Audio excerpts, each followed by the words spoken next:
You've noticed some of the athletes' faces are turning red and even purple at the end of the races. And a lot of people have asked, why is this happening? Let's put on our thinking apps right now for about 3 seconds. Doping! The purple faces at the Olympics. What exactly is going on? Well, I'll tell you what's going on. Doping. What's going on with the faces of the American swim team? All turned Thanos purple while the Chinese swimmers' faces stayed pretty normal. Don't bring up genetics because Tori Husky has Chinese ancestry and other white athletes look perfectly fine. Let's cross live to RT contributor Carl Zha now. Carl, good to see you today. So China's anti-doping agency has pointed out the US hypocrisy, saying it's ignored indiscretions by its own athletes. At the same time, it attempts to exercise jurisdiction over other countries. Do you think that's a fair assessment? Well, this whole thing blew up in the USADA's face because they started a crusade against the Chinese swimming team in spring when New York Times released a report saying 23 members of Chinese swimmers were tested for TMZ back before the 2020 Tokyo Olympics.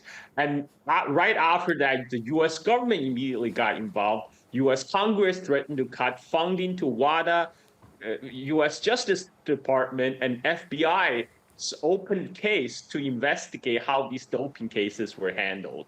And they raised a big stink about the extraordinary performance of Chinese swimmers in this current Paris Olympics, because in particular, one Chinese swimmer, Pan Zhengle, he broke 2 world records.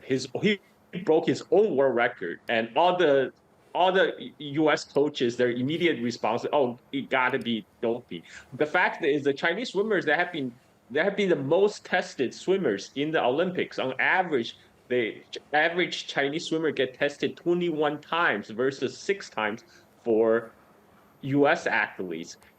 And now this led up to this big row between WADA and USADA, and this is when WADA finally came out with a revelation that USADA actually has always been involved in doping, including allow its athletes who have been doping for years to continue to compete unimpeded.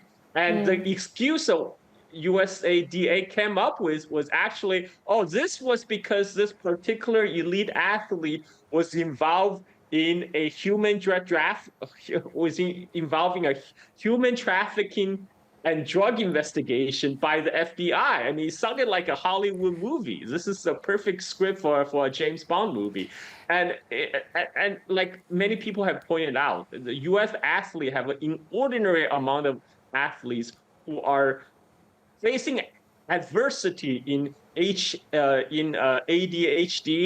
in insomnia, in allergy, and in and everything that allowed them to dope legally. And now, yet they are casting, they're basically casting stone at their own when they're sitting in the glass houses. So right now now the attention is focused back on them, and there will be serious consequences for them because now we're talking about. Do you think so? Because we know that China has called for an international probe, but do you expect that to take place, and what might be the outcome if it does?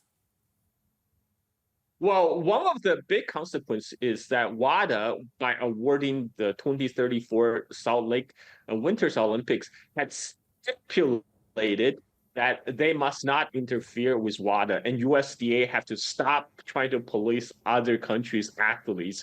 And if they do find in violation, then the Olympics hosting right can be taken away from the United States. So U.S. is at the risk of losing the right to host 2034 Olympics if they keep this current controversy, keep the current fight going with WADA. This is very serious. Many thanks for speaking to us, RT contributor Carl Zha. Thank you. Thank you.